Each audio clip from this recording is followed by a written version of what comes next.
부조와 선지자 제66장 사울의 죽음. 이스라엘과 블레셋 사람 사이에 다시 전쟁이 선포되었다. 블레셋 사람이 모여 이스라엘 평야의 북쪽 변두리에 있는 수넴에 이르러 진쳤다. 한편 사울과 그의 군대는 몇 마일 떨어진 그 평야의 남쪽 변경에 있는 길보아 산 기슭에 진을 쳤다.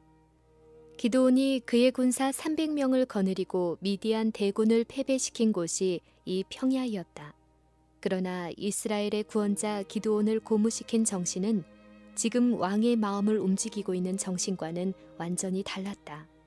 기드온은 강하신 야곱의 하나님께 대한 굳센 믿음을 가지고 나아갔으나 사울은 하나님께서 자기를 버리신 까닭에 자기 홀로 있고 아무런 방비가 없음을 스스로 느꼈다.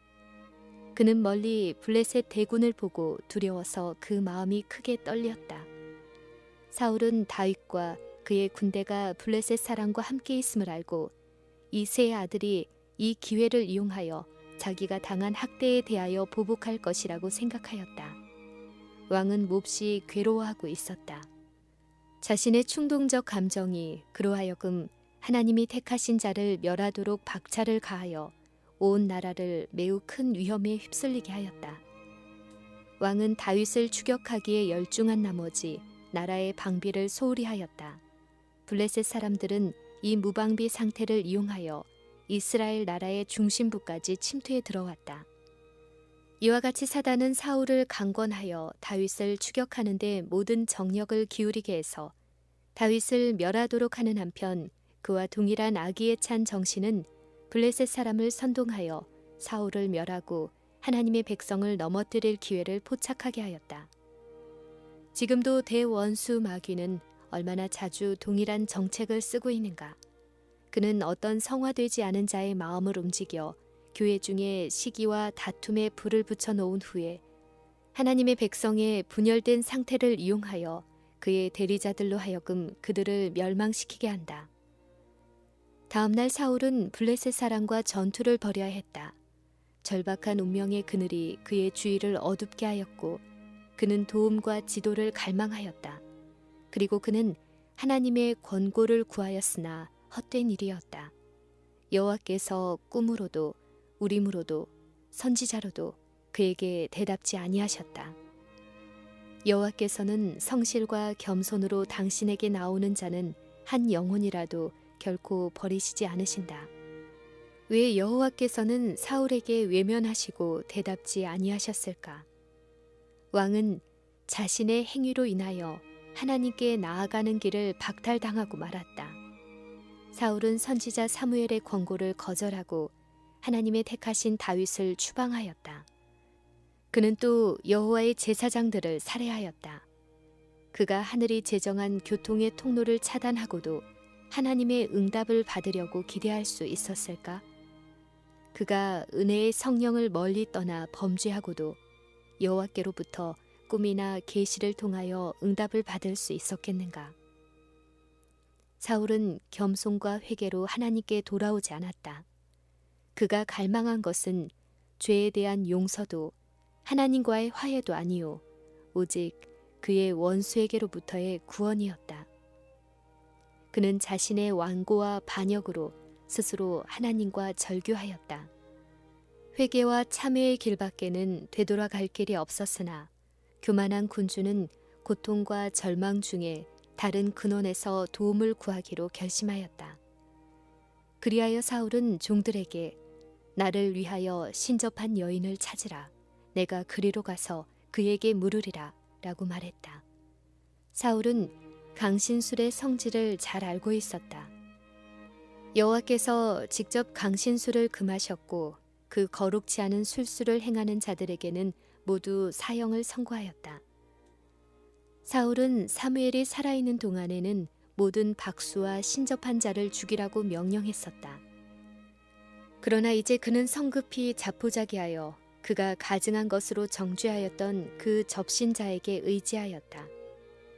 왕은 신접한 여인이 엔돌의 은폐소에 살고 있다는 말을 들었다. 이 여인은 사단과 맹약하여 자신을 사단의 지배에 맡겨 자기의 목적을 성취하는 대신에 사단은 그를 위하여 이적을 행하고 그에게 은밀한 일들을 나타내었다. 사울은 변장을 하고 두 시종만을 데리고 밤에 마녀의 은신처를 찾아갔다. 오 비참한 정경이여, 이스라엘의 왕이 사단의 뜻대로 노예가 되다니. 하나님의 성령의 거룩한 가마를 거절하고 자기의 마음대로 하기로 고집한 자가 택한 길보다 더 어두운 인생길이 어디 있겠는가. 최대의 폭군인 사단의 지배에 자신을 맡긴 자보다 더 무서운 속박을 당하는 자가 있는가. 하나님을 신뢰하고 하나님의 뜻에 순종하는 것만이 사울이 이스라엘의 왕이 될 수 있는 유일한 조건이었다. 만일 그의 치세를 통하여 이 조건에 응하였더라면 그의 나라는 안전했을 것이요, 하나님께서 그의 인도자가 되시고 전능하신 자가 그의 방패가 되셨을 것이다. 하나님께서는 사울을 오래 참으셨다.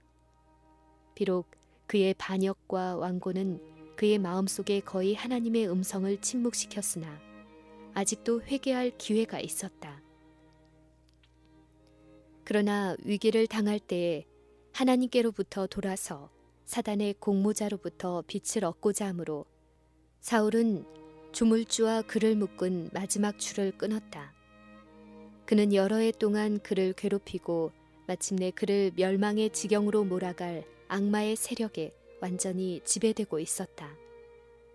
어두움이 덮이자 사울과 그 시종들은 평야를 건너 블레셋 군대를 무사히 지나 산등을 넘어 엔돌의 마녀가 사는 쓸쓸한 집에 도착하였다. 그곳에서 신접한 여인은 하나님께 모독적인 이교의 주문을 계속해서 은밀히 외우려고 숨어 있었다. 비록 변장하기는 하였으나 사울의 큰 키와 군주다운 풍채는 그가 보통 병사가 아님을 나타내었다. 그 여인은 찾아온 자가 사울이 아닌가 의심하였고 그의 값진 선물은 그녀의 의심을 굳게 하였다. 청하오니 나를 위하여 신접한 술법으로 내가 내게 말하는 사람을 불러올리라 라는 사울의 요구에 그 여인은 네가 사울의 행한 일, 곧 그가 신접한 자와 박수를 이 땅에서 멸절시켰음을 아나니 네가 어찌하여 내 생명에 올무를 놓아 나를 죽게 하려느냐 라고 대답하였다.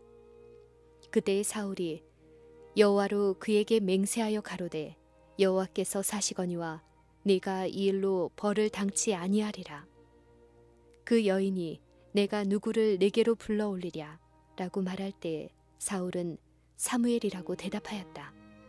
주문을 외운 후 그는 말하기를 내가 신이 땅에서 올라오는 것을 보았나이다. 한 노인이 올라오는데 그가 겉옷을 입었나이다. 사울이 그가 사무엘인 줄 알고 그 얼굴을 땅에 대고 절하니라. 신접한 여인의 주문을 듣고 올라온 자는 하나님의 거룩한 선지자가 아니었다. 사무엘은 그 악한 신들이 거하는 곳에 나타나지 않았다. 그 초자연적인 현상은 오로지 사단의 능력으로 나타났다. 사단은 그가 광야에서 그리스도를 유혹할 때에 빛의 천사의 모습으로 가장할 수 있었던 것처럼 쉽사리 사무엘의 모습으로 가장할 수 있었다. 그 여인이 주문의 마력 아래서 제일 먼저 왕에게 한 말은 당신이 어찌하여 나를 속이셨나이까? 당신이 사울이시니다였다. 이와 같이 선지자로 가장한 악신이 행한 최초의 일은 이 악녀와 은밀히 교통하여 그가 당한 기만을 그에게 알린 것이었다. 거짓 선지자가 사울에게 네가 어찌하여 나를 불러올려서 나로 분욕케 하느냐는 기별을 전하였고 사울이 대답하되 나는 심히 군굽하니이다. 블레셋 사람이 나를 향하여 군대를 일으켰고 하나님은 나를 떠나서 다시는 선지자로도 꿈으로도 내게 대답지 아니하시기로 나의 행할 일을 배우려고 당신을 불러 올렸나이다 라고 하였다. 사무엘이 살아있을 때에는 사울이 그의 권고를 멸시하고 그의 책망에 분개하였었다. 그러나 이제 고통과 재난의 때에 그는 선지자의 지도가 유일의 희망임을 깨달았다. 그리고 하늘의 대사와 교통하기 위하여 지옥의 사자를 헛되이 의지하였다. 사울은 자신을 완전히 사단의 세력하에 두었고 불행과 멸망을 초래하는 것을 유일의 즐거움으로 삼는 사단은 이제 이 불행한 왕을 멸하려고 그의 기회를 최대한 이용하였다. 사울의 고통스러운 간청의 응답으로 소위 사무엘의 입술에서 다음과 같은 무서운 기별이 전달되었다. 여호와께서 너를 떠나 네 대적이 되셨거늘 네가 어찌하여 내게 묻느냐. 여호와께서 나로 말씀하신 대로 내게 행하사 나라를 네 손에서 떼어 네 이웃 다윗에게 주셨느니라. 내가 여호와의 목소리를 순종치 아니하고 그의 진노를 아말렉에게 쏟지 아니하였으므로 여호와께서 오늘날 이 일을 내게 행하셨고 여호와께서 이스라엘을 너와 함께 블레셋 사람의 손에 붙이시리니 내일 너와 네 아들들이 나와 함께 있으리라. 여호와께서 또 이스라엘 군대를 블레셋 사람의 손에 붙이시리라. 그의 모든 반역의 길을 통하여 사울은 사단의 아첨과 기만을 당하였다. 죄를 얕잡아 보게 하고 범죄의 길로 쉽게 마음이 끌리게 만들고 여호와의 경고와 훈계에 대하여 마음을 어둡게 하는 것이 유혹자가 하는 일이다.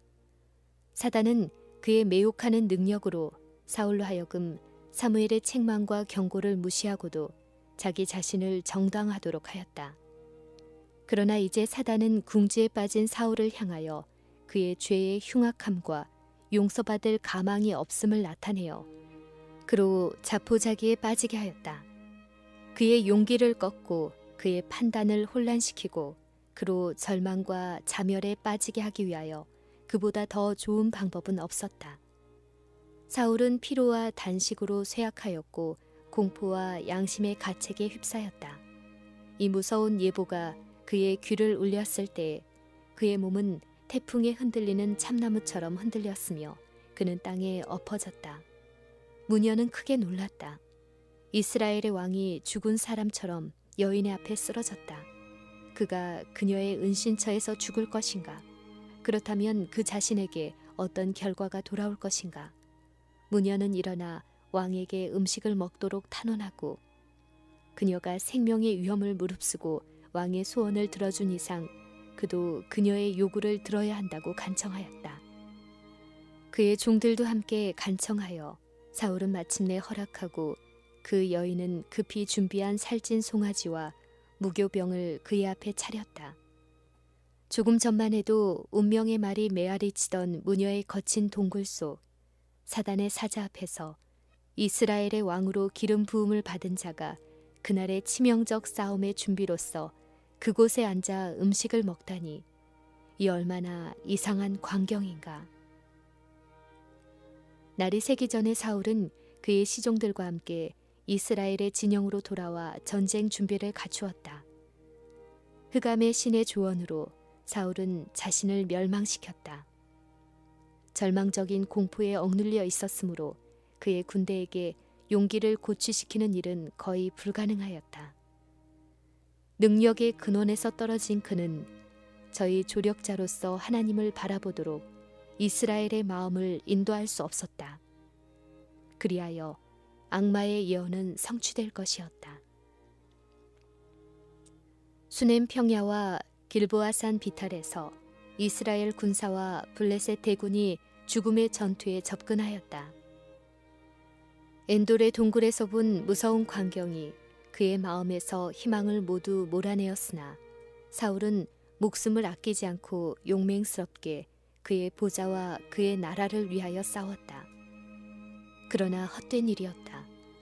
블레셋 사람이 이스라엘을 침해 이스라엘 사람들이 블레셋 사람 앞에서 도망하여 길보아 산에서 엎드러져 죽으니라. 왕의 용감한 세 아들이 그의 곁에서 죽었다. 활 쏘는 자들이 사울을 맹렬히 공격하였다. 사울은 주위에 그의 군사들이 쓰러지는 것을 보았고 그의 왕자들도 칼에 살해되었다. 자기 자신도 부상을 입어 싸울 수도 도망할 수도 없었다.